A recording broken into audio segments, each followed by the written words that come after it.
سلام. امروز یک شنبه 11 می 2025 بهار 1404.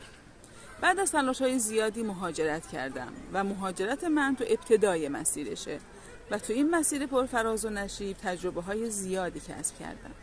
تصمیم داشتم یه دفتر خاطرات تهیه کنم و یادداشت کنم، ولی تو دفتر خاطراتم فیلم و عکس رو نمیتونستم ضبط کنم.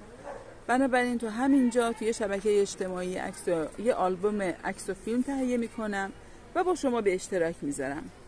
برای من ثبت خاطرات میشه، امیدوارم برای شما هم مفید باشه به لحاظ کسب تجربه.